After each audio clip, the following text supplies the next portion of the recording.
We hold these truths to be self-evident. All men and women created by go. You know the thing.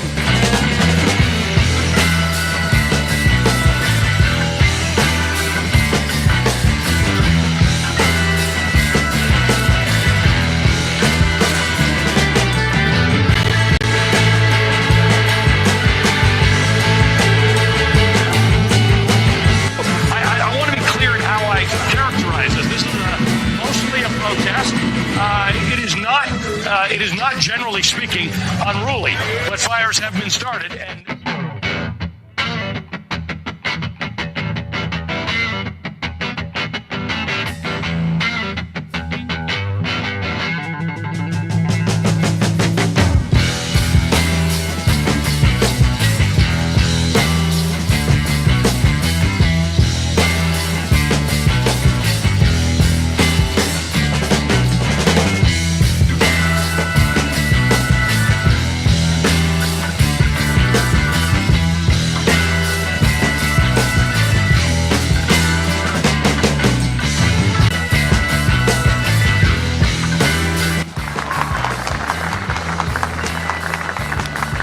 Today's ceremony, however, has very special meaning because today we are not merely transferring power from one administration to another or from one party to another, but we are transferring power from Washington, D.C.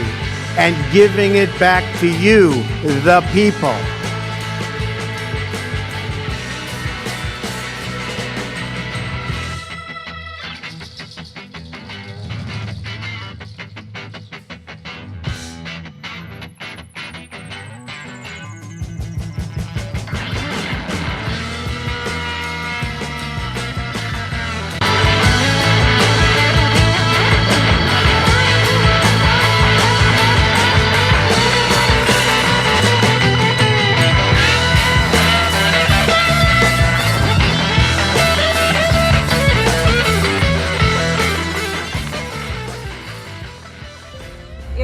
My honor to introduce to you the 45th and the 47th President of the United States of America, Donald J. Trump. In America, the impossible is what we do best. There is nothing we cannot do and no dream we cannot achieve. We will restore America's promise and we will rebuild the nation that we love.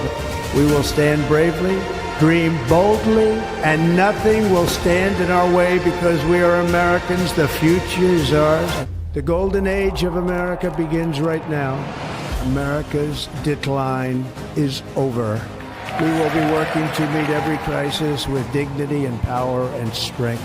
We will move with purpose and speed to bring back hope, prosperity, safety, and peace for citizens of every race, religion, color, and creed. For American citizens, January 20th, 2025 is Liberation Day. In everything we do, my administration will be inspired by a strong pursuit of excellence and unrelenting success. America will reclaim its rightful place as the greatest, most powerful, most respected nation on earth. I am with you. I will fight for you, and I will win for you. We will not be conquered. We will not be intimidated. We will not be broken, and we will not fail. From this day on, the United States of America will be a free, sovereign, and independent nation. We will stand bravely.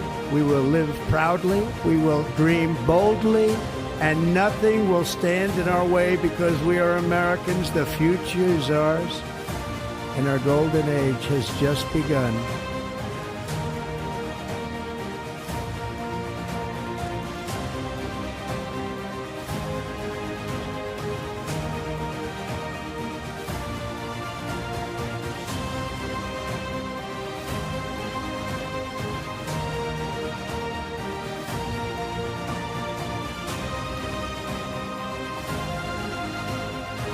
The golden age of America begins right now. And so does the show. Welcome to episode number 97 of Just Our Take. I'm your host, John. Here are my co-hosts tonight, David and Elle. Welcome aboard, you guys. How you doing, Dave? I'm doing so good. Having a great weekend. I'm excited for tonight's show. Welcome to Just Our Take. As the title implies, this is our point of view. It's how we think about things. You're going to hear a couple of topics tonight. You'll get our points of view, but if you disagree, that's okay. Or if you think we got it wrong, just throw your comments in the comments and let us know. Elle, thanks for joining us again. Excited you're back. Excited. We got like a regular spot for you. I feel like we're at our favorite cantina. And like, if you weren't there, there'd just be an empty chair right now. So I'm glad you're here. Before Elle talks, I just have to say, David, you're kind of looking like the Brady Bunch. You're like looking down at the screen at Elle, kind of like the Brady Bunch opening. Hi, Elle is actually Elle's joining us tonight because we have a special segment that he is a subject matter expert on. So he's not normally with us Sunday. So we're greatly appreciative that you're here tonight, Elle. How are you? Yeah, I am doing fantastic and just happy to be here, and glad I have an opportunity to share a little bit more insight on the topic that we're going to talk about tonight. So thanks for having me. I'm looking forward to it. Outstanding. Well, before we get into it, here's the hot take of the night. Welcome back to Just Our Take, folks, where we cut through the noise and give you the straight talk. Tonight, let's talk about the legal circus that is erupted over President Trump's push to deport illegal alien gang members like Tren de Aragua crew out of Venezuela. This is a gang tied to kidnapping, extortion, and organized crime. Yet here we are watching federal judges slam the brakes on Trump's plan faster than you can say Alien Enemies Act. Just yesterday, March 15th, U.S. District Court Judge James Boasberg blocked Trump from using this obscure 1798 law to fast-track deportations of these alleged gangsters. Trump invoked it, saying, "These guys are waging irregular warfare against us." Pretty strong stuff, right? But Boasberg said, hold up, this isn't an invasion like the law intended. Planes were already in the air, and he ordered them turned around. Now, there is controversy over whether they turned around. We're going to prove that they did not indeed turn around. The ACLU and Democracy Forward cheered it on as a win for the rule of law, but here's my take. When did protecting gang members become the hill to die on? This isn't a one-off either. Lower courts are turning into a full-on battlefield against Trump's agenda. From birthright citizenship to asylum crackdowns, judges are flexing like they're the ones in the Oval Office. Take Texas. Its SB 4 law tried to let state cops deport illegals, and boom, federal courts shut it down, saying only Uncle Sam gets to call those shots. Or look at Trump's refugee ban halted before the ink dried. It's a pattern. Trump swings big and these courts swing back harder. Now here's where it gets dicey. Separation of powers. The Constitution gives the president some serious juice over immigration. It's tied to national security, foreign policy. This is stuff that the executive branch has run for, 200 years? Article 2 does not mess around. But these lower courts, they're acting like mini Congresses, rewriting policy from the bench. Boasberg's ruling didn't just pause deportations. It questioned Trump's whole rationale, basically saying, we don't buy your invasion story. That's not interpreting the law. That's playing commander-in-chief. On the flip side, Trump's not exactly subtle. Using a wartime law in peacetime, it's a stretch. Legal scholars say it's never stuck outside of actual war. If he overreaches, he's begging for pushback. But when the courts start micromanaging every move, it's not just resistance, it's a power grab. Who's really in charge here? The White House or some guy in a robe? Here's the kicker. While they bicker, gang members aren't exactly booking flights home. Meanwhile, immigration courts are drowning. 3.6 million backlogged cases. Trump wants to cut through that with a sledgehammer, but the judiciary has a veto stamp ready.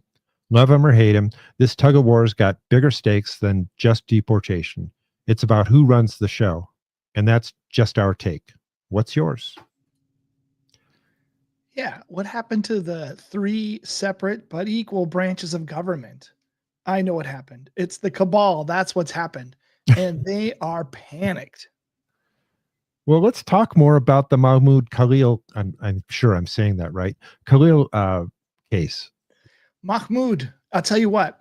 I'm going to introduce this. Andy, no, NGO. Hope I'm saying his name correctly. That's his name. That is. Yeah. So he reposted a video by canarymissions.org, and they've actually done an enormous amount of research. So I'm going to share their video, and then later I'll share their website as well.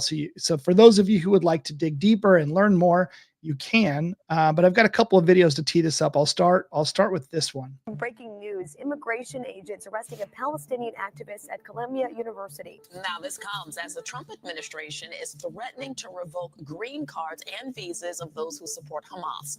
After months of reporting on Columbia University's pro-terror ecosystem, Canary Mission deepened its research, uncovering 6 foreign nationals who could qualify under President Trump's executive order called Protecting the United States from Foreign Terrorists and Other National Security and Public Safety Threats. Number 1, Mahmoud Khalil.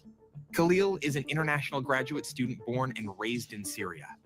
In 2023, he interned at UNRWA, the UN organization defunded by the US government for its affiliation with Hamas. During the encampment, Khalil acted as lead negotiator for the pro-terror student group Columbia University Apartheid Divest. On March 9th, 2025, Khalil was arrested by ICE. A spokesperson with the Department of Homeland Security released a statement. They claim he, quote, led activities aligned to Hamas, a designated terrorist organization. Number 2, Mohsen Madawi, student activist.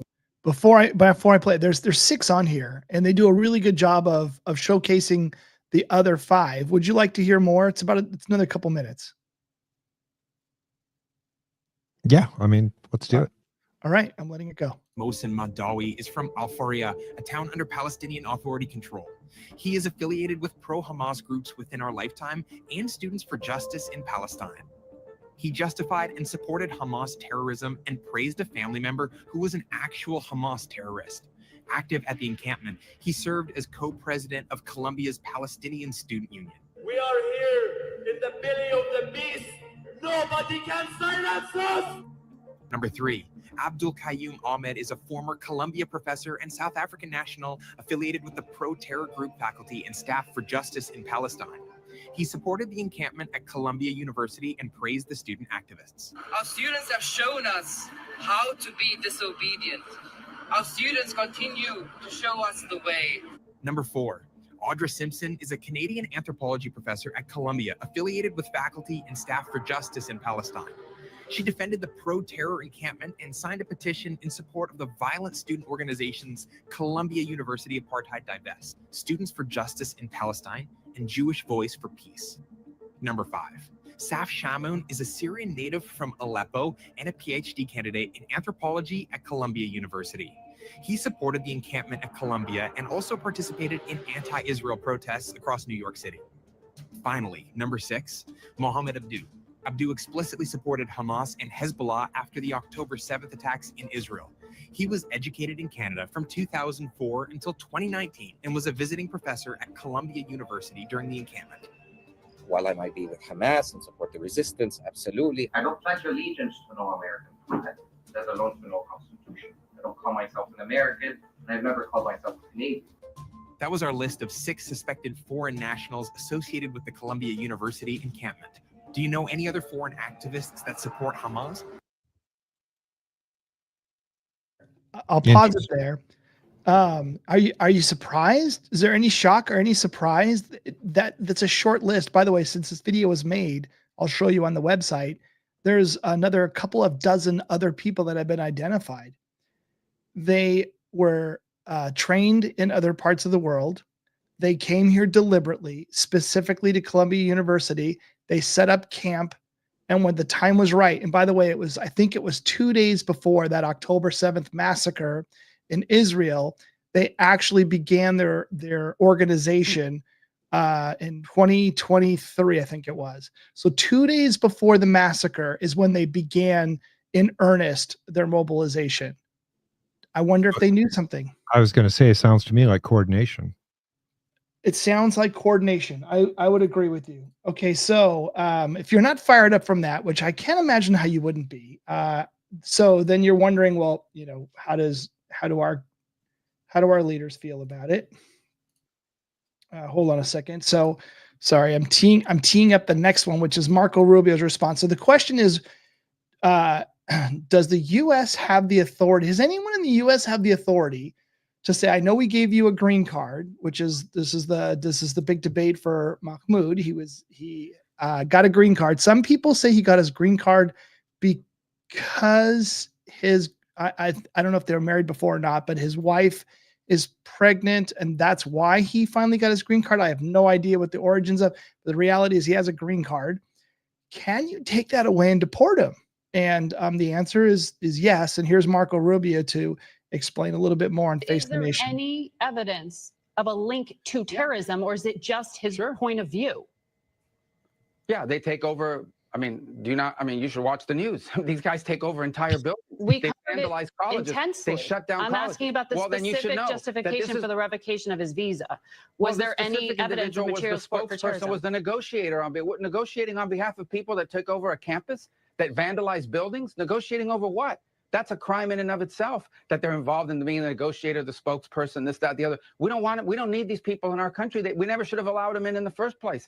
If he had told us, I'm going over there and I'm going over there to become the spokesperson and one of the leaders of a movement that's going to turn one of your allegedly elite colleges upside down, people can't even go to school, library buildings being vandalized, we never would have let him in. We never would have let him in to begin with. And now that he's doing it and he's here, he's going to leave, and so are others, and we're going to keep doing it. Is there any? And we're going to keep doing it.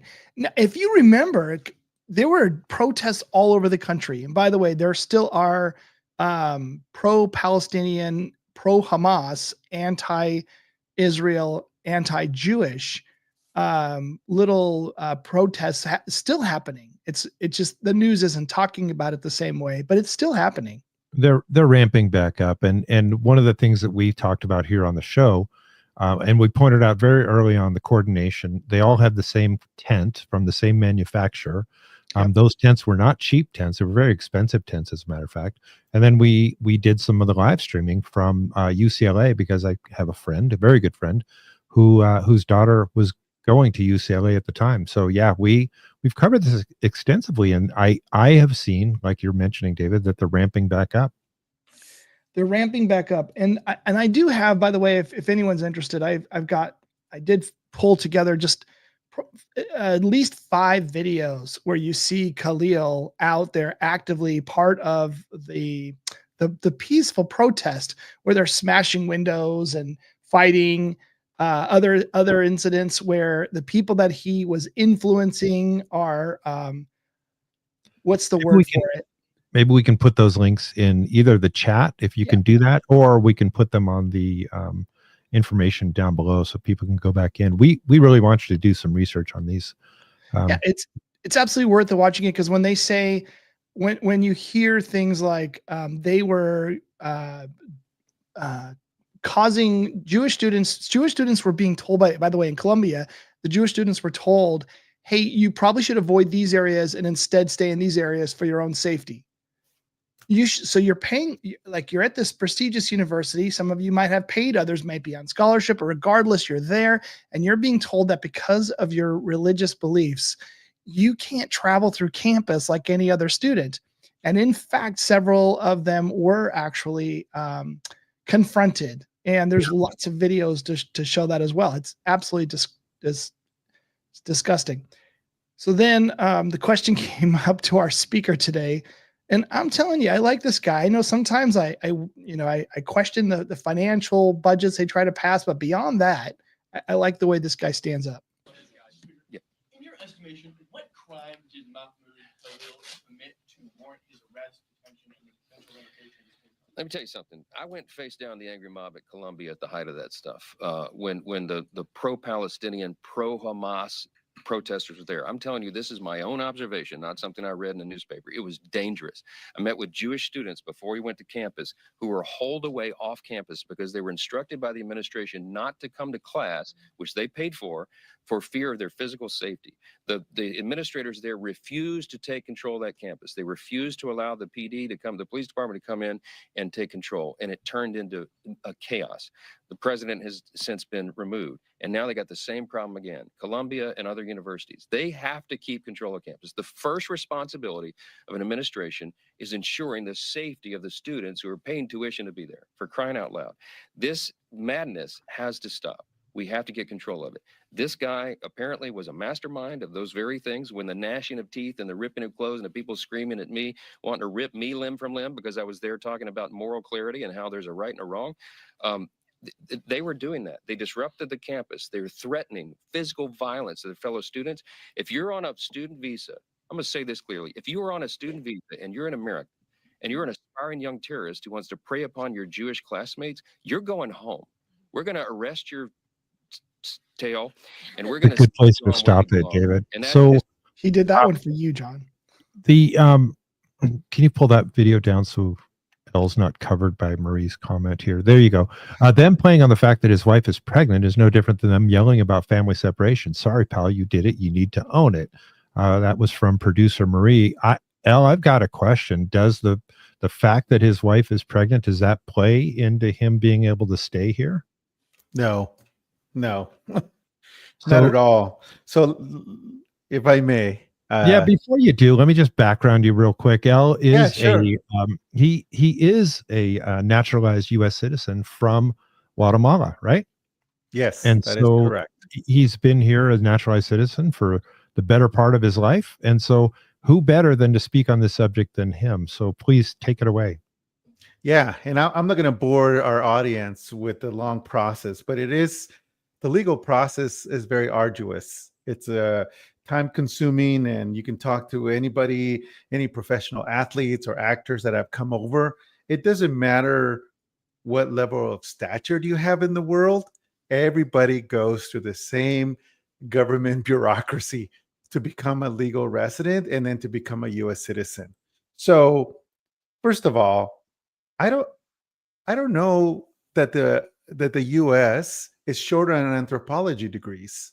So number one, I'd like to know who approved this guy visa. Number two, when you apply for a student visa, it's a little bit different than mine, but I've been doing some research to make sure I'm up to date, because my visa process happened in the 80s, long time ago. So I want to make sure I give people the right information. So number one, when you apply for a student visa, you call out the date that you're going to leave after you graduate, right? So there is a form that you fill in. There is a sponsorship, or somebody says, yes, this person's good to go. But the U.S. consulate will actually interview this person. They'll fill out a form. And I would say about 90% of people that get student visas, they know that they're here for a short window of stay.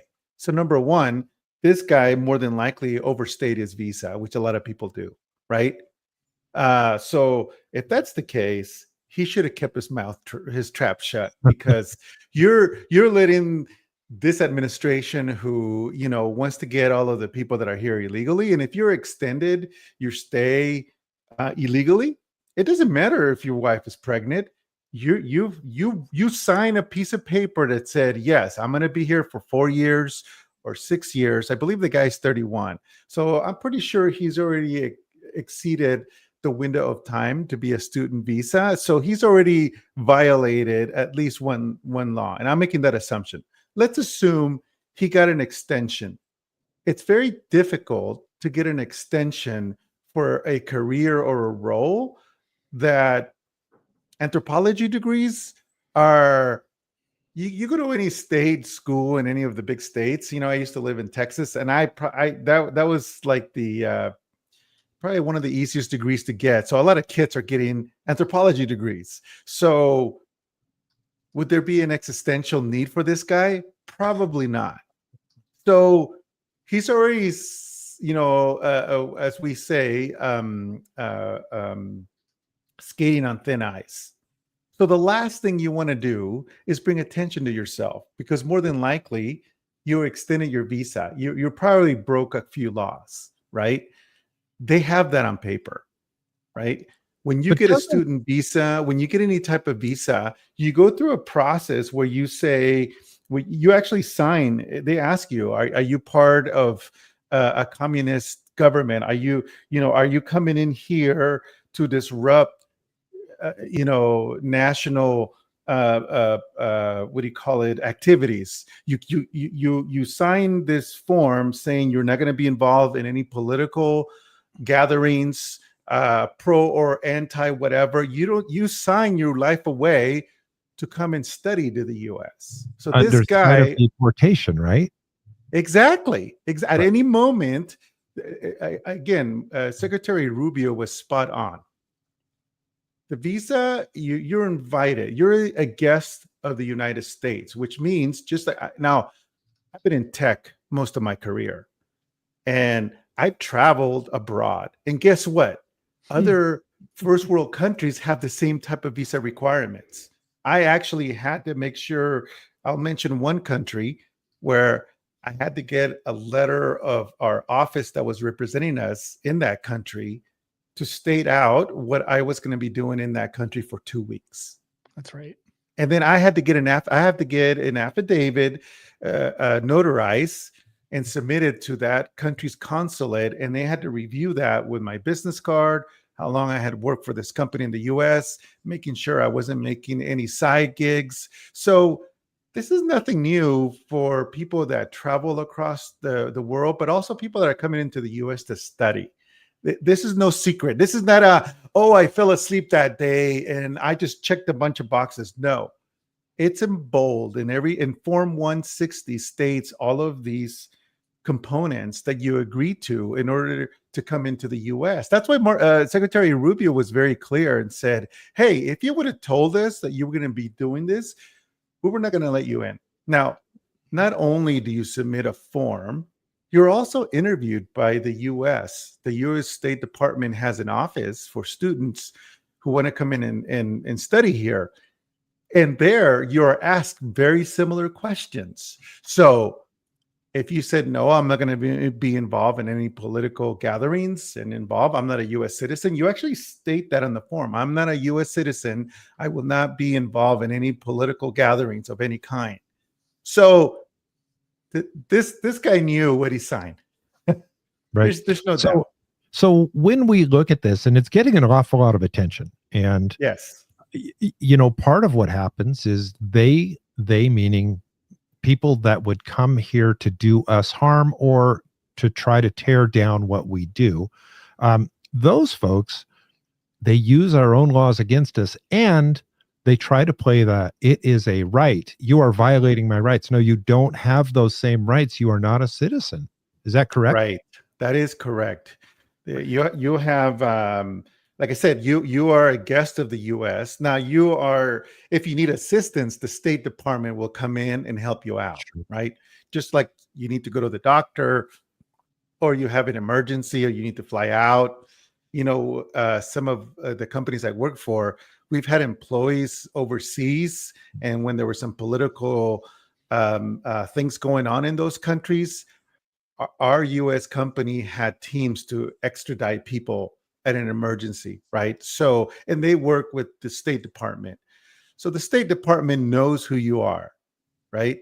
They know that if you need assistance, you can go to the consulate, you can talk to the US Department of State, there's phone numbers and all that. So this guy was far from it, right? It's the same deal with the so-called immigrants who come to work, and people say, oh, we're being discriminated against. Well, I came to the US legally. My parents had work visas, they could work, right? We did everything right. It didn't break any laws, right? We worked through our visa, normal jobs my parents did. My brothers and I went to school. Then we became permanent residents. We walked that straight line because our goal was every time you're going through these processes from one to the other, you're interviewed and you submit affidavits, right?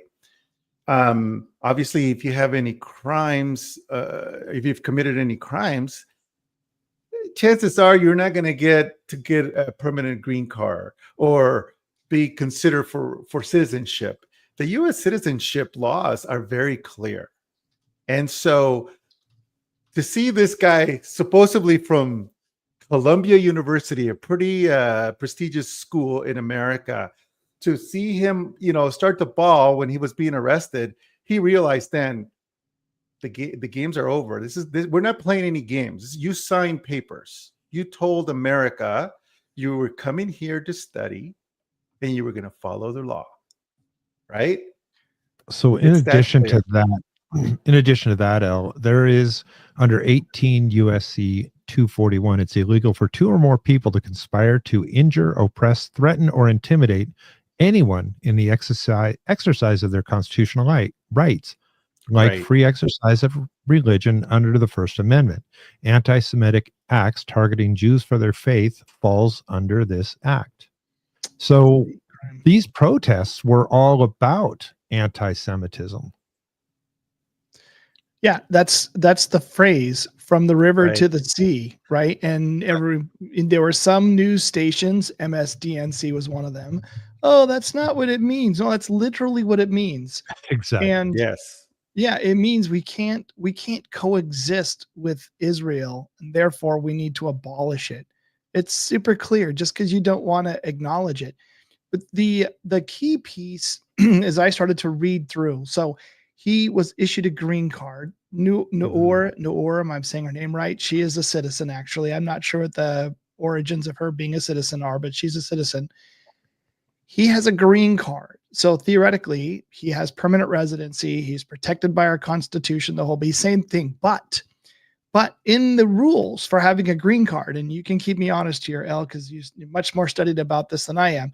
If all of a sudden you start to behave, you start to now you are now becoming a national security threat, you lose that privilege. So what does that mean? Yes, you do. Engaging in activities that threaten the U.S. national security, such as direct terrorism, espionage, affiliation with designated terrorist organizations like Hamas, it can lead to revocation. This includes providing material support to groups, even if unintentional or even if under duress, as interpreted under broad anti-terrorism laws. And he was out there. There's lots of videos of him out there. He's speaking, he's marching, he's chanting, he's encouraging, he's negotiating demands. They had demands of Columbia University. He's a leader, inspiring people to act out against the country. So in way of kind of wrapping this up into a great big bow, the bottom line is he violated his rights to be a green card holder as described by the State Department and ultimately ruled by the Secretary of State, Marco Rubio. Now, my question, and look, some of this has been on the news, not as much of it has been on the news as detailed as what you guys have brought forward. So thank you for the thorough investigation there. But what I want to say is, I'm thinking that the reason that they're bringing so much attention to it, they being Donald Trump and Marco Rubio, is because this is the test case. This is the case that they expect to get all the way to the Supreme Court. And once they do get that to the Supreme Court, now we've created a precedent. By the way, it doesn't look like they're going to lose, because if you follow the letter of the law, it's pretty straightforward. But if you go through and you look at who else is going to follow behind them, that's what they want. Once they get the precedent, then they're going to go, and all of these other people are going to leave with them. They're going to revoke green cards. They're going to send them all home where they came from, so that you cannot create more hate and discontent in our country. Amen. Right. And John, I can't say this enough. This is not a one-off, like, oh, you forgot that section. Oh, sorry. No. The law is written. The process are done specifically. Look, for our audience, and I know I've spoken about this before, when I went to conduct my mind you, I grew up here since I was 9 years old. I went through elementary school, middle school, high school. I graduated. When we got our permanent green card, I joined the Marine Corps. And then of course you wait 5 years, right? When you get a green card, you can automatically apply to become a citizen, you have to wait 5 years. So, and you can't, to again prove your worthiness to this country that you deserve to be a U.S. citizen, and you can't having arrest, having this guy doing all these crazy things. It's the worst thing you could do. Yeah. When I was called in for my final interview to become a U.S. citizen, I was in my Marine Corps uniform, and that didn't matter to the INS. They still ask me those questions, right? You still go through the process. There is the bureaucrat didn't care that I was wearing a Marine Corps uniform. She was very adamant about asking me these questions, same type of questions that I've been asked through the entire process that took years to go through, right? So these folks, they know that they're wrong.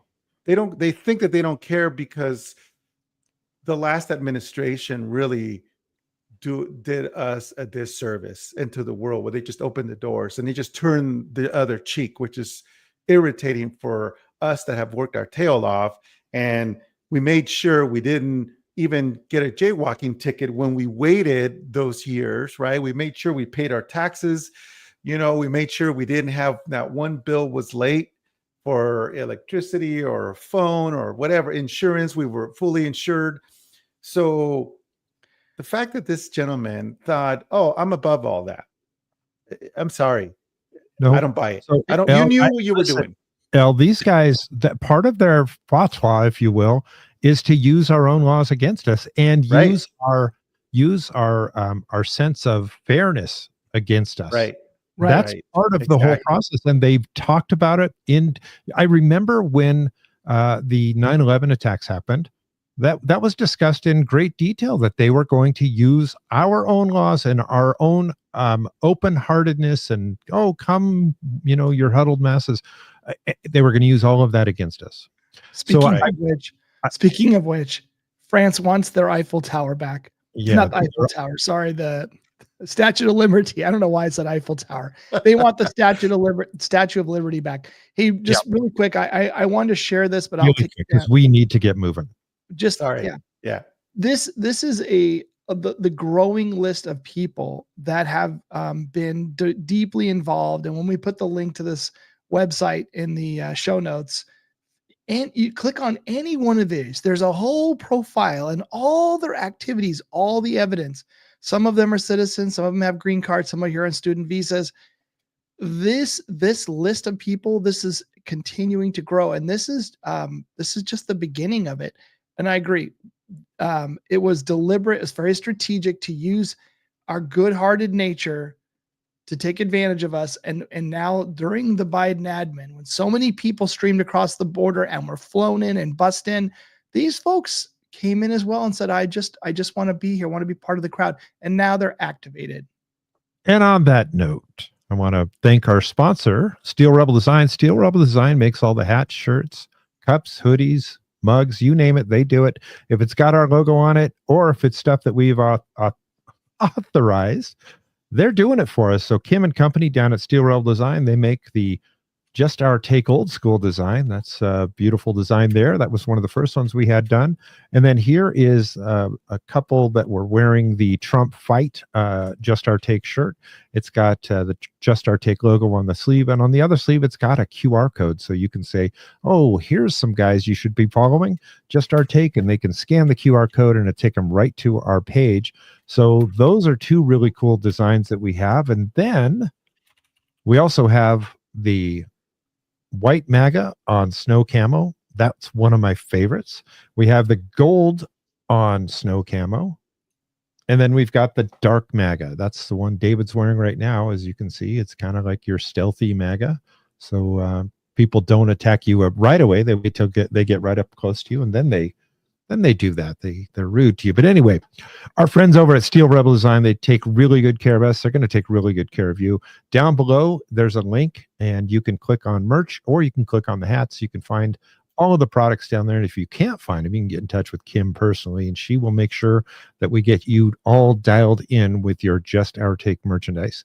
If you use the code Just Our Take, she's going to give you a 10% discount off your first order. So thank you, Kim and Company at Steel Rebel Design, for sponsoring the Just Our Take show. So you guys have all heard about what's going on over in Yemen. I want to go ahead and play a quick video here for you. Overseas right now, where officials are confirming to ABC News that U.S. air and naval assets hit dozens of Houthi targets in Yemen, including missiles, radar, drones, and air defense systems. The airstrikes were carried out by fighter jets in the northern Red Sea, this less than 2 weeks after the president signed an executive order redesignating the Houthis a foreign terrorist organization. For more now, let's bring it. That's right, Morgan. I think many expected this. The Trump administration had signaled that they were going to take a much heavier hand against the Houthis from their attacks on commercial vessels in the Red Sea and also U.S. military assets. And I think today was that substantial attack. Dozens and dozens of targets hit, as you mentioned, by F-18s, specifically coming off the USS Harry Truman. And I think this was also, as you mentioned, a signal to the Iranians. They're trying to get them to come to the table to talk about potentially a new agreement on nuclear weapons, and they haven't shown any interest. So this might be both, one, to mitigate the threat from the Houthis and also to send that message. I have a little bit of a tough time when they call them fighters dropping bombs. As a former tactical war game builder and or trainer, they weren't fighters, they were attack aircraft. But that said, they still were F-A-18s off of the USS Harry Truman. And there were also cruise missiles that we launched from the sea. But here is Donald Trump's message about this.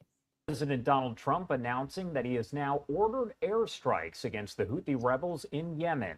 Want to pop this up on your screen? It is a portion of a post by President Trump just posted to his Truth Social. You can see it there on your screen. He says, "Today, I have ordered the United States military to launch decisive and powerful military action against the Houthi terrorists in Yemen. They have waged an unrelenting campaign of piracy, violence, and terrorism against American and other ships, aircraft, and drones." The statement goes on to say Joe Biden's response was pathetically weak, so the unrestrained Houthis just keep going. It has been over a year since a U.S.-flagged commercial ship safely sailed through the Suez Canal, the Red Sea, or the Gulf of Aden.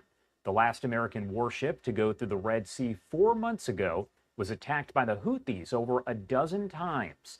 Funded by Iran, the Houthi thugs have fired missiles at U.S. aircraft and targeted our troops and allies. These relentless assaults have cost the U.S. and world economy many billions of dollars, while at the same time putting innocent lives at risk. The Houthi attack on American vessels will not be tolerated. We will use overwhelming lethal force until we have achieved our objective. The Houthis have choked off shipping in one of the most important waterways of the world, grinding vast swaths of global commerce to a halt and attacking the core principle of freedom of navigation upon which international trade and commerce depends. Yeah. Thanks, Joe, for that comment. That's exactly right. So what's been going on is something that was very similar to what was going on back in the late 80s, where the Iranians were attacking the tankers that were cruising through the Gulf. And so what we did was we put our flags on those tankers. And in doing so, if you attack that tanker, then you are indeed attacking us. A couple of our ships have been attacked, as well as other tankers and fuel coming out to all of the West. So I'm going to go ahead and throw this up here. Here's an example of the remnants of our attacks. I do want to share with you, if I can find it, here it is right here. Add to stage. Oh, I got to, since when? Here we go. Yeah. So here is a video now. من قبل الطيران الأمريكي الإسرائيلي.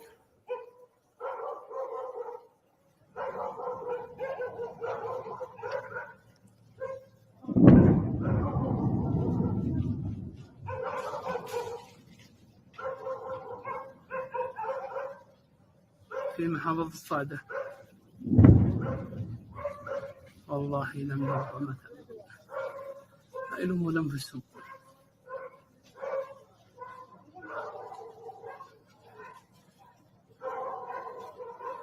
Now, these folks are very proud of the fact that after those attacks came in, they went ahead and They launched a counterattack, and they launched 18 cruise missiles and drones at the USS Harry S. Truman, an aircraft carrier where these attacks were launched from.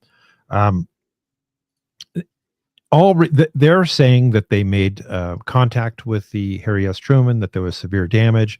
There is a video out there that came from a video game that shows that they've basically sunk the Harry S. Truman. It's just not true. All reports from everything I'm finding is that none of the missiles came through. They were all intercepted. No damage to the Harry S. Truman at all. But when you launch attacks on U.S. Navy, we can just throw this one back up there. The U.S. Navy is the most sophisticated Navy in the world. We have the best weapons.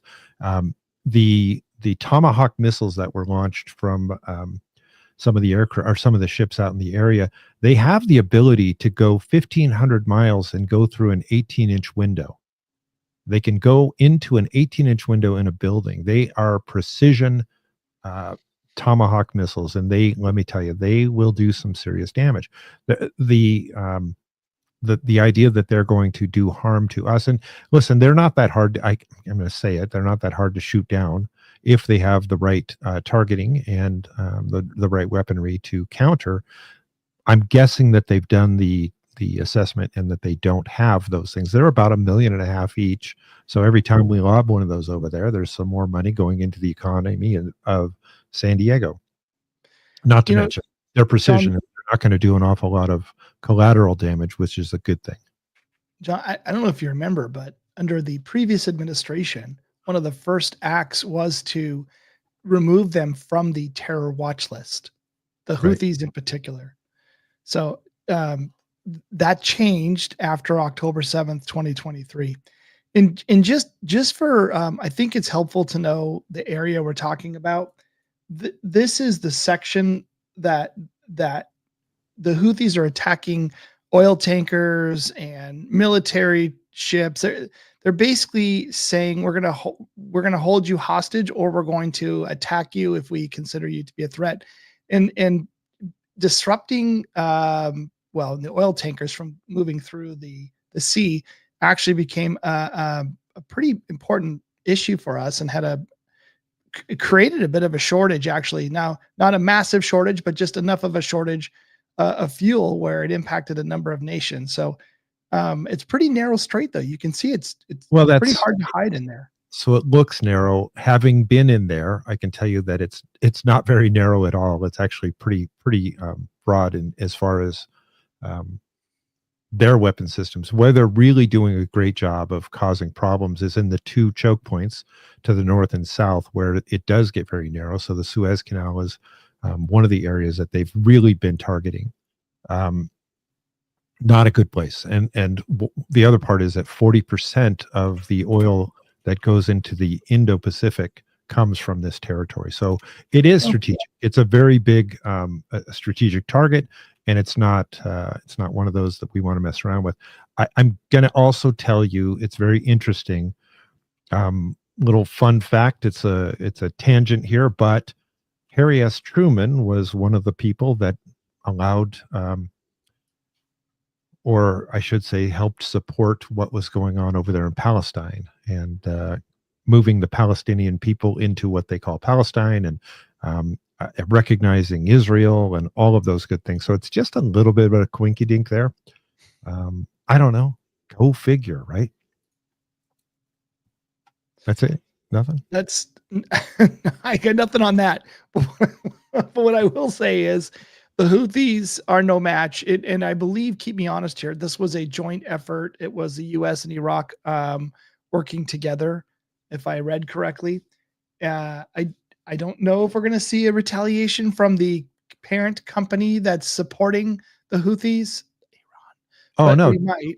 Iran definitely is and that's part of the whole deal, is that Trump says, look, you're going to have to knock this stuff off. Right. Because if you don't, there's going to be heck to pay. And so I think that you are going to see, and this is part of it. I think that part of this is letting Iran know, we're not messing around. And this is, like you said before, this is a new day. And a new administration, and you don't get to play the same games that you did before. That's right. John, if I may, just to add a little comment there for the audience who might not be aware. So think of the Houthis in Yemen, because Yemen does have its own government. Think of the drug cartels in Mexico, right? Those guys pretty much run untouched by the Mexican government. And imagine if we had things coming in through the Gulf of Mexico, now Gulf of America, if the cartels decided to target our cruise ships and our oil tankers that go through that body of water. The Houthis are in the same manner. They're an organization in Yemen, not associated with the government, but they have such strained military. They have taken a couple of provinces where they acquired. I'm reading this article from Grok on C-802 cruise missiles that were from Russia that the Yemenis government had. And this is where they embolden themselves, is that they do have some weapons that they've stole from the Yemenis government. So I just wanted to make that point. And the Houthis are heavily funded by Iran. Yeah, and they make no bones about it, that everyone knows it. And Iran doesn't back away from it. They're saying, well, of course we back it. They're supporting our goals. Anyway, I think there's more to come. This is not going to go away immediately. There's going to be continued back and forth. I would say that this has the potential to grow. I think that if you look at the way Donald Trump views things, you're going to back off, or you're going to get the hand of the U.S. And I think that's very clear, and he's been doing that. Now, in the opener, I talked about the gang members that were being shipped out to El Salvador, and the judge, the lower court judge, who said, nope, turn them around now, told the president of the United States, turn that plane around now, bring those terrorists back. Bring them back. They're not done yet. They haven't finished the mission. The president of El Salvador actually started mocking the judge. He in a message that he put on X, he says, oopsie, sorry, and then he posted this video.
César Eliseo Sortomaya.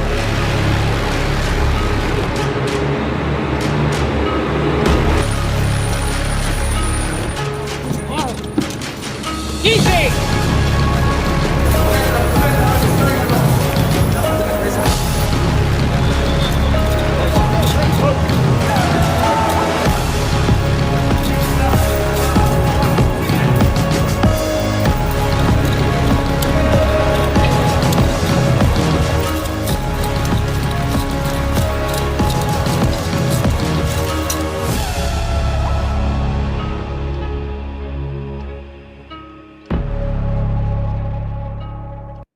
All right. First of all, there's a lot to talk about here. The first, I want to answer this question from producer Marie. Didn't they let them out of their prisons to come here? No, that came from Venezuela. The Tren-de-Aragua came from Venezuela. And that's these people, the mass majority of these people were coming or from Tren-de-Aragua going into the El Salvador prison. The one thing I really want to point out, just to begin with, and there's a lot to talk about here, but the thing I want to talk about is that was a very highly produced and well thought out presentation of what happens to these guys when they go there. I just can't help but say the Trump administration obviously have been working with the El Salvador administration to put this thing together to let them know this is where you're going. Here's the important piece here.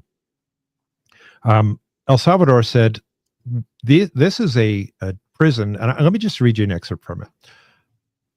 The gang members from America that were sent to the Terrorism Confinement Center, or CCOT, in El Salvador. This is a massive maximum security prison located in Toluca, whatever. Sorry, I should have let my other friends read that one.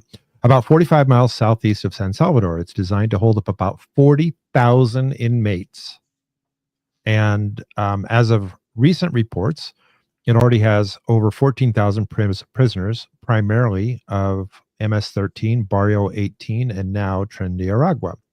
What's really interesting is they have a 0 downtime rule at this prison, which means they don't give them any time to think about escape, to think about coordinating. As you can see, when they transport them, they keep their head down, total control, head down so they can't look or make eye contact with any of the other prisoners.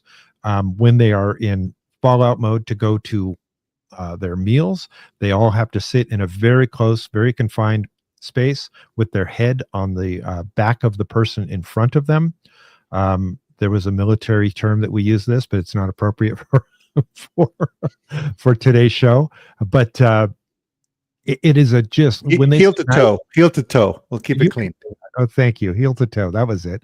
But it's a maximum security and maximum control prison. Now, cool part about that, we are housing them down there for about quarter what we would pay up here in the United States to house those folks. Even over in Gitmo, it takes about a quarter of the pay to house them down there. And so for us, it's a great deal. We get to pay less. But in El Salvador, we're paying them about double what they would normally get to house these prisoners. So El Salvador wins, we win, and these people are making license plates, beds, cribs. They're making all kinds of things for the government that they're exporting and selling and or using inside the country. It's a win-win-win. Yeah, John, if I may, I look at that video and I think there's justice in this world for the Laken Rileys who lost their lives. You know, these guys, these are not just the so-called migrants that would pick fruit of our fields. These are hardened criminals that not only were criminals in our country, but came and committed crimes in America, and the previous administration let them go. Hochul in New York let these people go. Newsom in California let these people out. So if you're an American citizen and you're looking at that and going, well, you know, how hard are these guys being pushed on? These are the people that committed crimes, murders, extortion. I mean, you name it, trafficked women and children. So I'm sorry, I don't have pity for these guys. Now, they are, from what I read, they're supposed to be there for a year before they get shipped back out to their country of origin. Is what I read. It is a 1-year renewable contract. Okay. That was the highlight. It's 1 year renewable, which is good point. But yeah, it could definitely be longer, depending on. And you're right. And I said it in my monologue. These are the worst of the worst. And quite frankly, here's the worst part about this. Not the worst, but this is a bet. On one of the platforms that we stream on, if I even say the words of what these people do, we'll be taken down. Isn't that terrible? That's right. The word is not allowed. I think it's an excellent point that's been made. These are the worst of the worst, and now they're actually going to serve. They're going to be imprisoned in a facility where they're not messing around. It's not like, and I'm not saying that it's a cakewalk in our U.S. prisons. I have no idea actually what it's like on the inside, but I imagine it's a very different experience than what they're going to have down in El Salvador. It's going to be a completely different experience. I can tell you, I have taken a tour of Men's Central Jail in Los Angeles, and the inmates run that facility. They absolutely run that facility. There used to be a time where they could, when they were traveling in the halls, their shoulders had to be touching the wall at all times. If you come away from the wall, then that was considered a act of a threat. Their eyes always had to be down. They couldn't look up. They couldn't make eye contact with any of the guards or anyone else. In fact, when you walk through there, there's still at shoulder height, the paint is worn down to the cement. But now, if you're coming down the hallway, you need to be the one. Me, a civilian, had to be the one to turn and look at the wall while these guys are going by, because the ACLU has said that there's a violation of their rights if I look at them. Wow. It is a violation of their rights. And at the end of this tour, they showed me one of those boards with all of the weapons that they seize, you know, crazy stuff. You would not believe the innovation that these guys do. They can make a metal saw by taking one of those plastic bags you get at the grocery store, tearing little strips off, and then stretching it and twisting it, stretching and twisting it. And they keep doing that until it gets really strong. And then they'll braid those together, put toothpaste on them as an abrasive, and then they can actually cut a chunk of metal out of their bed frame to make a shiv out of. So I said to the guy, oh, you know, they got nothing, or they get, like, you send them a magazine, they roll this magazine up super, super tight. And then they'll use different substances to basically glue it together, and they make a bat. It's not like you've rolled it together. Think about it. These guys have nothing but time. They roll it together so hard that it's as hard as wood. Okay, so I asked the guy, I go, so how often do you find these? And his answer absolutely shocked me. He said, we never find them until after they're used. Oh, geez. I said, why not? Because it is a violation of their rights to go in and toss their cells anymore to find these weapons. They don't have any Fourth Amendment rights in prison. You don't have any Fourth Amendment rights there. Yes, they do. Unfortunately, they do. That's why when I took that tour, the two people that were giving me the tour, they said this is just a matter of time before this place collapses, because we are not in control. The inmates make all the decisions, and we just are here to facilitate them. Well, that video, that you showed clearly demonstrates how you actually, to that point, David, MS-13 was born in Venezuelan prisons. Yeah, that's right. In the prisons. Yeah. Right. This is how you treat them. You're a prisoner. Yeah. So there again, I think stand by. Just keep watching, because this has not been adjudicated yet. That judge is angry as all get out that Donald Trump didn't kowtow to his demand that we bring back these horrible people. And again, I just love the way the El Salvadorian president just trolled the guy. Oopsie, too late. I was going to say, literally, that's what he said was, oopsie, too late. Oopsies. I'm just, like at this case here, how much trouble does the Trump administration get in for making this change? And what is the legal rationale for why he could not do what he did? What's the legal reason for it? It's going to be interesting. I agree, David. It's going to be very interesting to hear, what their claim is on why they can't do that. So, yeah. Well, you want to hear Chuck Schumer meltdown? Because that's always a good a good time. Boy, he's in trouble right now. He's going to be He let the primary cat by out of the hat. AOC. I mean, that guy's in trouble. Who's he in AOC's trouble coming with, for- Dave? Who's he in trouble with? Well, AOC's coming for his job, so clearly. He's in trouble with his own side. So here, Yeah. let's show the clip, and then we'll talk about it. Chucky, right. here you go, buddy. Republican rejection leads us to a decision. And it's not really a decision, it's a Hobson's choice. Either proceed with the bill before us or risk Donald Trump throwing America into the chaos of a shutdown. This, in my view, is no choice at all. While the CR bill is very bad, I just want to say really quick, and I hate interrupting these clips because I think it's kind of screws up the flow. Do you look at that forehead? There are people that say that he's wearing a mask. Look at that forehead. That's weird, right? I don't know. for a shutdown, I see what you're saying now. Right above the wrinkles, like the 1, 2, 3, 4, 5 wrinkles in For his sure, forehead. the Republican Here's bill beak, is like a it's terrible stapled. option. It is not a clean CR. It is deeply partisan. It doesn't address far too many of this country's needs. But I believe allowing Donald Trump to take even much more power via a government shutdown is a far worse option. And before I explain why, let me be clear about one thing. No one on my side of the aisle wants a government shutdown. Members who support this CR do not want a government shutdown. Members who oppose this CR do not want a government.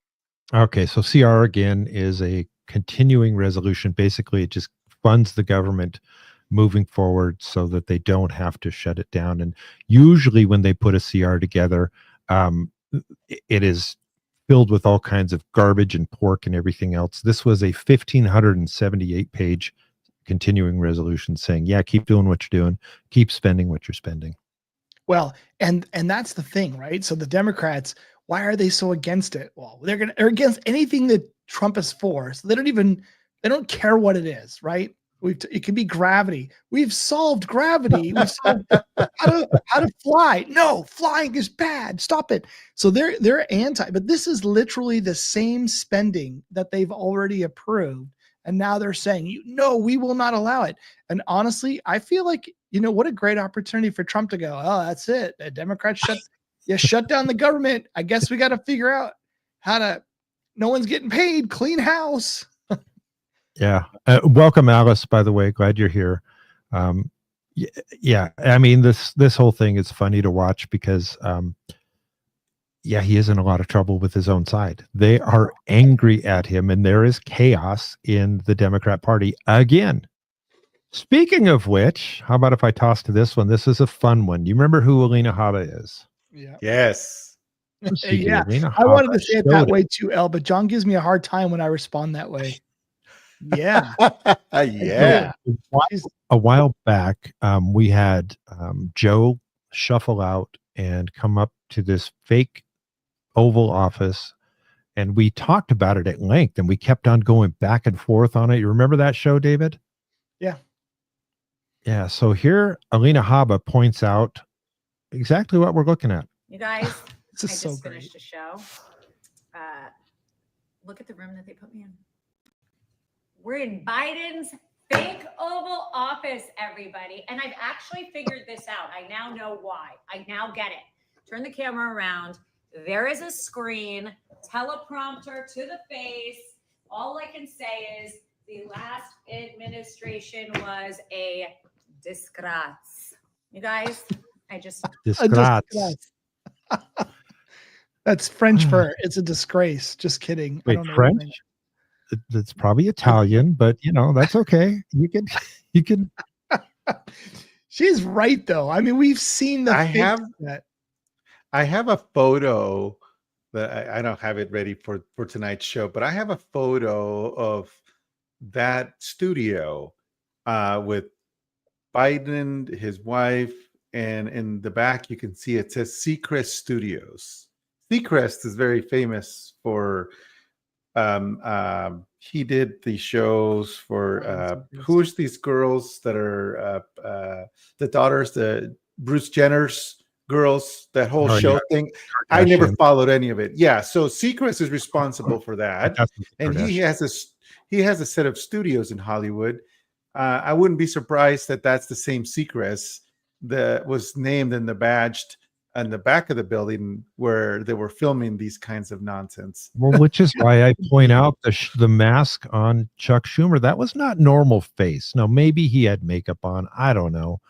But that was not normal face there. I do want to show you the next video that kind of goes along with the fake studio or the fake Oval Office. We talked a little bit about the auto pen last week. Here is exactly what that auto pen does. Here again, proving once for all, over and over again, that something weird happened with Biden. Was he really the president? Of course, looking at your screen, you'll notice that, well, everybody seems to be talking about how their signatures of Joseph R. Biden are all done electronically. They're all the same. That's for the Biden family pardon, the Dr. Fauci pardon, the J6 committee pardon, the General Milley pardon. Yeah, all of these folks believe that they are off and that they've been pardoned. But probably won't add up very well for them if it turns out that they were signed not by the president, the supposed President Biden, but by somebody else. So, like I said last week, or on Wednesday's show, they found that what really called their attention to this is that they were looking at the dates of some of the pardons that were signed, and he was actually on vacation on the golf course at the time that they were signed. So here's the best part about this. And this, again, a continuing investigation. All of those things, like they said, J6, which is going to be Nancy Pelosi, what's his name? Liz Cheney, Chuck Schumer. Chuck Schumer, not Chuck Schumer, Adam Schiff. Schiff. All of those, right? And who's the other, the crybaby guy? The guy that cries every time. Yeah. So all of those people that got their pardons, they're questioning who actually hit the button to sign them. Well, the best part about this whole story is that was Auto Pen 1. There's an Auto Pen 2 that they found now with an added period after the R. So Joseph R. Biden, he added a period after it, and then they changed the tail on the junior. So, but again, they've put together where there's several signatures all using the exact same Auto Pen. I'm looking forward to seeing where this thing plays out. It's going to be fun. Well, I mean, sorry, go ahead. I'm talking. I was just going to say a quick comment just for the audience. Yeah, this eagle isn't real. This is an image. That's all. Okay, go ahead, David. I was going to say, I know we talked about this Wednesday too, but if people, he was not in the right mind. Now people are starting to acknowledge that, although it's very dangerous for them to acknowledge that, because the more that starts to get some momentum, the more that a good, smart lawyer will start to say, hey, if he wasn't in his sound mind, therefore he could not possibly enter into any of these agreements. And also, then who is it that was making these decisions, these executive decisions for him? So he didn't make them, or he wasn't of sound mind to make them. He didn't make them. Who made them for him? And therefore they don't stand. And then how far back does it go? And for sure it goes back as far as the pardons. Like, I don't think that's a question, but then what other things become unraveled? Well, remember when he was being investigated for the documents, they came back and said, no, he's too feeble-minded and too forgetful. So a prosecution probably wouldn't hold up, but then he made other pardons after this too feeble-minded and too forgetful person. There are a lot of holes in this, and I think that all of them are going to come home to roost. And I mean, they need to. These people are going to be held out. And on top of that, you know what? Their fear, their frivolous TDS, right, to stop Trump at everything, has truly shown their cards, right? I mean, they went after a sitting president, and even after he left office, they went after him. So guess what? They set precedent. Yeah. Yeah, they Thank do. you, liberals, for setting precedent. Thank you, liberals. And you know what? Liberal is not the right word for that group. They are they are the cabal. They call themselves a progressive, progressing towards what? I don't know. End of the country. By the way, fun news in Minnesota. Minnesota Senate is proposing a bill that the Trump derangement syndrome is should be acknowledged as a mental illness. Like, coming out of Minnesota, it probably won't go anywhere because we understand how that state thinks, but still, like, that's pretty awesome. That's pretty good. Oh, good times. There is another video I have to show you because this one, I don't know if I ever told you guys this, but one time on a trip to Hawaii, I met Newt Gingrich. Now, I've always looked at Newt Gingrich on TV and thought the nicest way to put it would be say he's a short, portly man. Okay. You get that? Short and portly. He's not short at all. This dude's big. I mean, I am guessing at least 6'2", and I don't care what it says on, whatever website, Wikipedia or whatever you want to call it. I'm telling you, I met the guy and I'm like, hey, how are you, Mr. Speaker? I had a camera and I'm sure he was looking at me like, oh, paparazzi, please don't take my picture. But instead, I just said, very nice to meet you. And he's cool dude. Saw him again at the Reagan Library once. So there's my brush with the Newt. Did he remember you? Oh, I'm sure he did. Paparazzi guy again. You know he did. Come on. How could I be forgettable? You know I'm not forgettable, dude. Brett Favre. This one's not going to go full screen on me, so I'm going to have to play it like this. But this is a really good, this guy is just an unbelievable analytical dude. So here you go. Come on. Former Speaker Newt Gingrich with us because he's more than a former speaker. He's a philosopher, he's a historian, and he's a thinker. And he's written about, in the past, this whole issue of judicial tyranny. Newt Gingrich, tyranny takes many forms, as you know. It can be a single dictator. It can be the tyranny of the legislature. It can be tyranny of the judiciary. And I know our Democrat friends, who are, in many respects, the party of tyranny, they just want power, and they want it any way they can get it. And so they ram through these district court nominees when they have a majority because they're radical, because they don't respect separation of powers. A few years back, you did a white paper on this. You had some very important, I think, ideas on how to rein in an out-of-control federal judiciary. Can you share some of that with us? Sure. I think you have to start with two realities from the revolutionary period. The first was that after no taxation without representation, excuse me, the number one issue was judges. Jefferson and others clearly believed that the royalist judges were there to implement the will of the king, not to provide justice.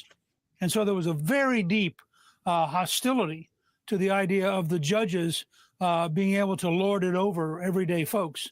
And in fact, if you read the Federalist Papers, which are the primary introduction to what does the Constitution mean, they make it very clear.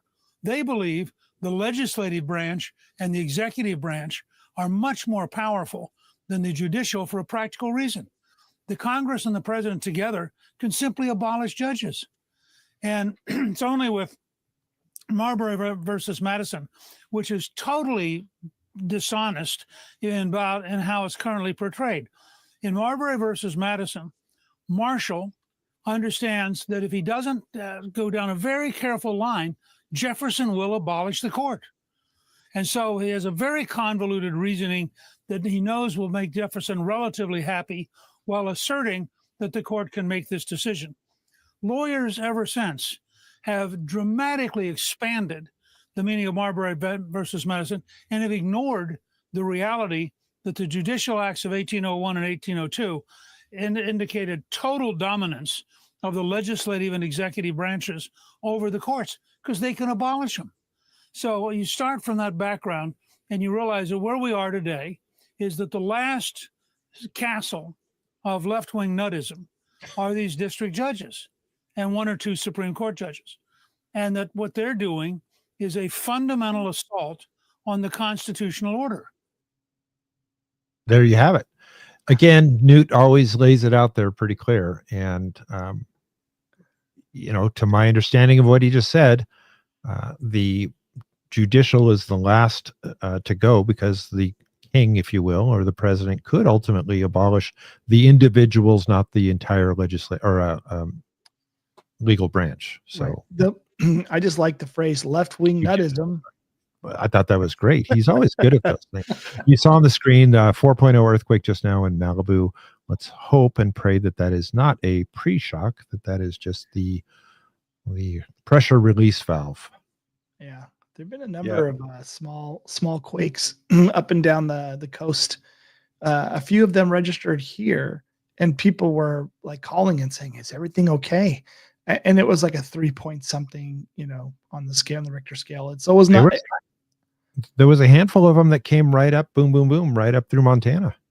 Yeah. So then I checked, and I don't have earthquake insurance. So I might need to get that just in case. Yeah. Very All good. right, so I got another one for you here. This one came from Mrs. John, if you will. And it just points out we're not the same. World War II vets are just badass, period. We're not the same.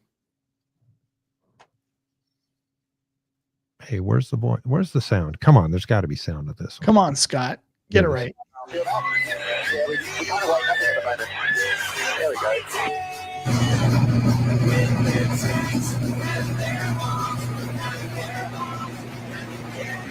Uh-oh. You're going to get a strike for the music, John.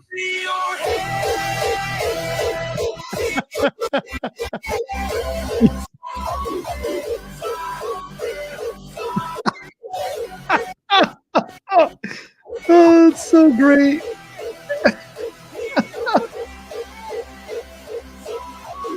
Wow.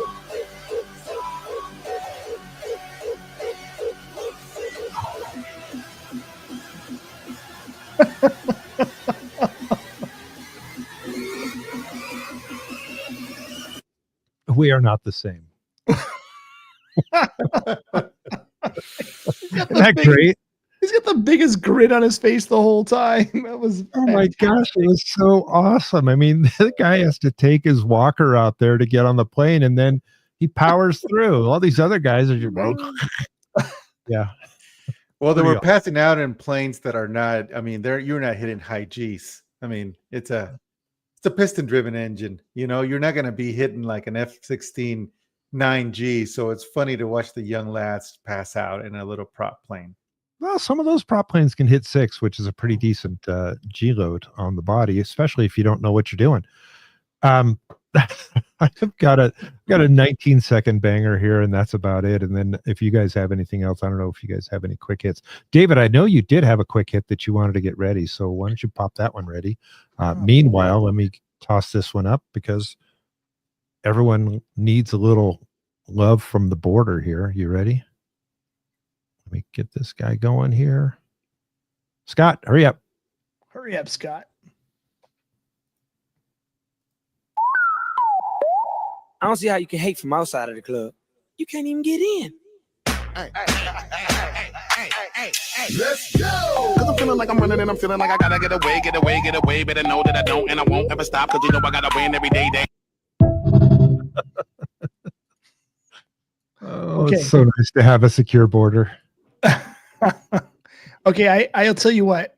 I'm gonna play this one just because I thought you're a selected politician and you're a hypocrite.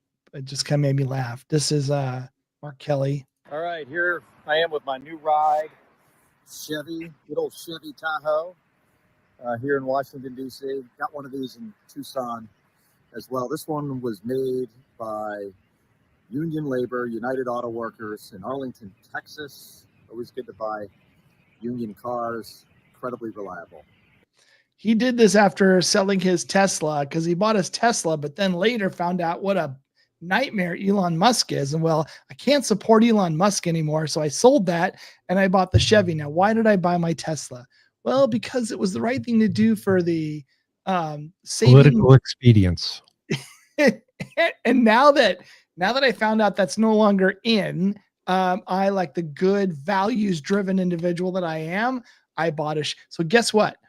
Gas guzzling is back. Thank you. There you go. See, it's so easy to twist them in their own knots. By the way, he did say, I don't want to own a car that was designed and built by an a-hole, but he didn't say a-hole. No, he didn't. And one more small hangnail on that. I won't bring this up on screen, but I'll read it to you.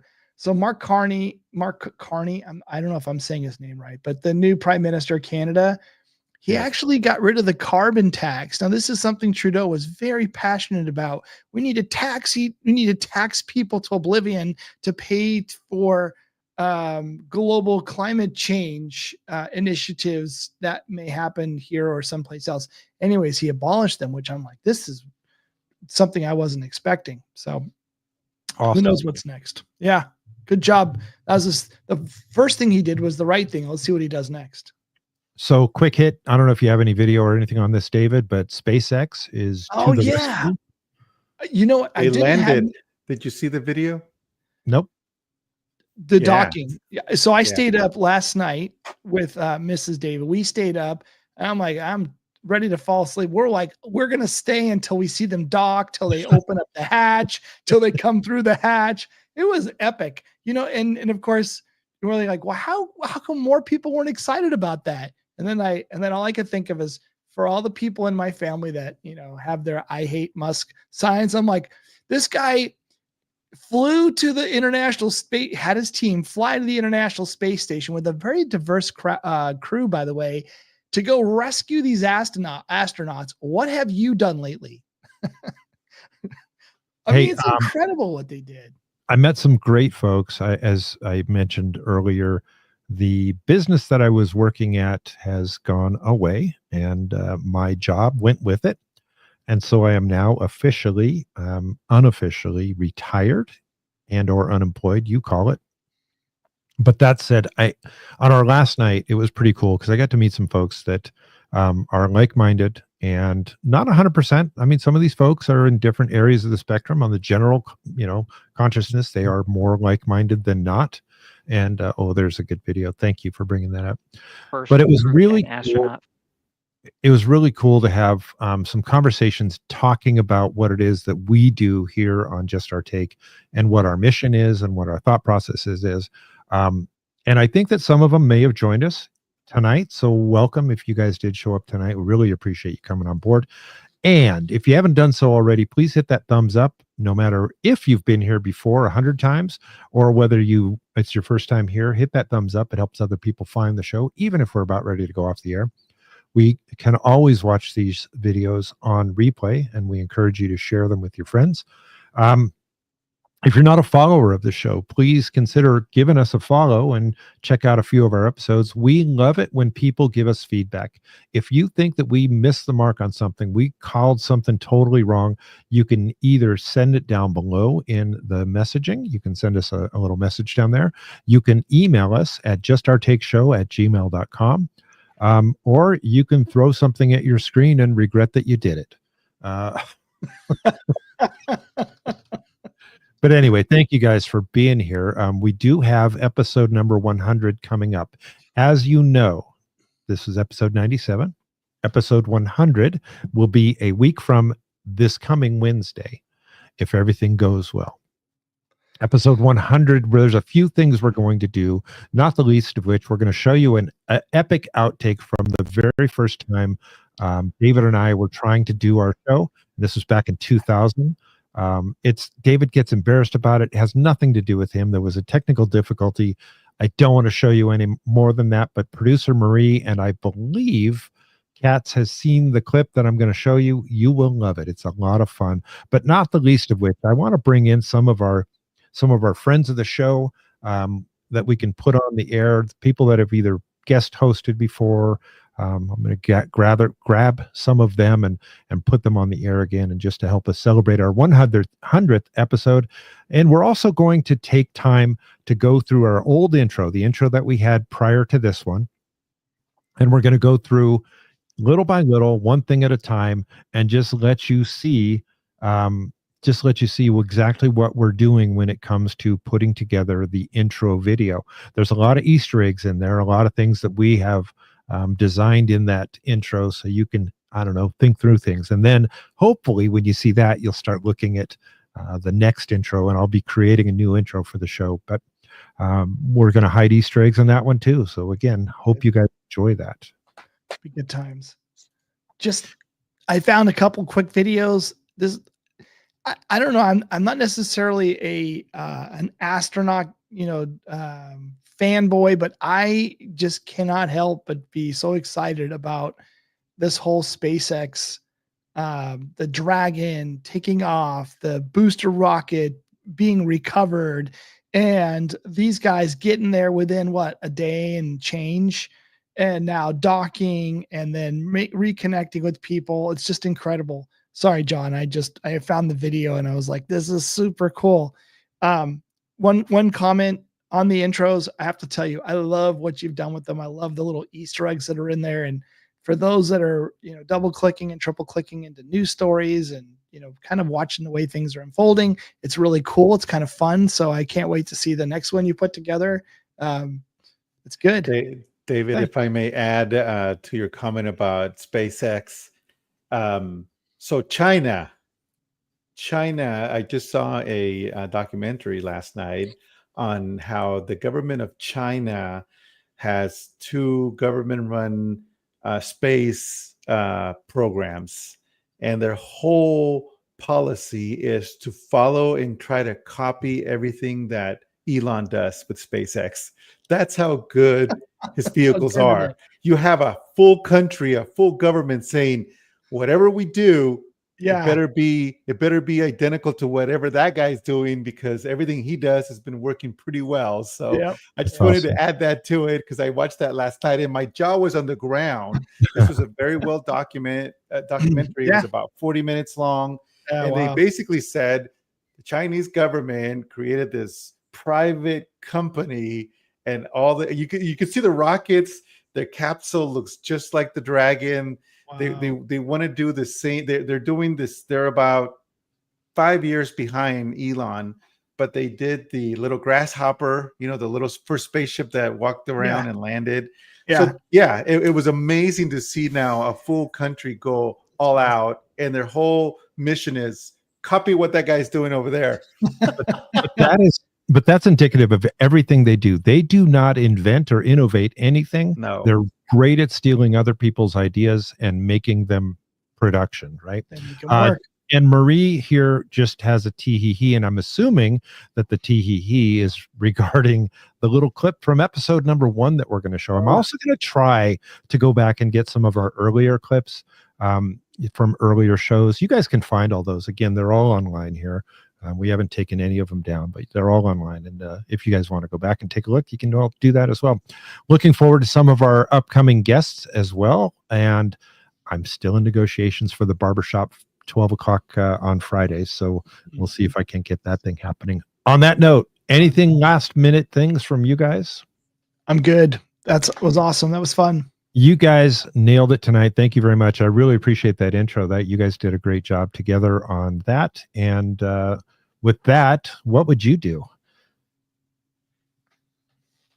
What will we do with this moment? How will we be remembered? Look at the opportunities before us. This election really isn't about the left versus the right. It's about we the people choosing our government and the choice between freedom versus tyranny. Nobody has a chronic disease burden like we have. Why are we allowing this to happen to our children? Ultimately, the only thing that will save our country is if we choose to love our kids more than we hate each other. What is going on here is deeper than politics. It is deeply spiritual. We are being called to rise above the hatred and the fear and the evil. We need to remember above and beyond that we must love our neighbors, that we must treat other people as we hope to be treated. You want to be a rebel? You want to be a hippie? You want to stick it to the man? Show up on your college campus and try calling yourself a conservative. America is going to reach heights that it has never seen before. The future is going to be amazing.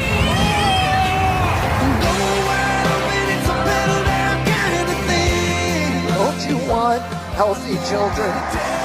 Don't you want a president that's going to make America healthy again?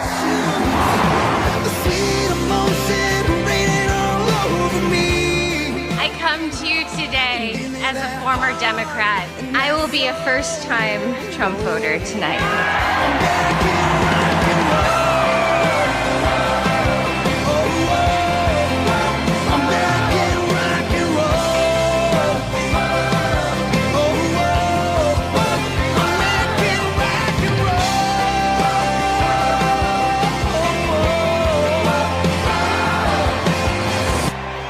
The people dreamed this country, and it's the people who are making America great again. Making black and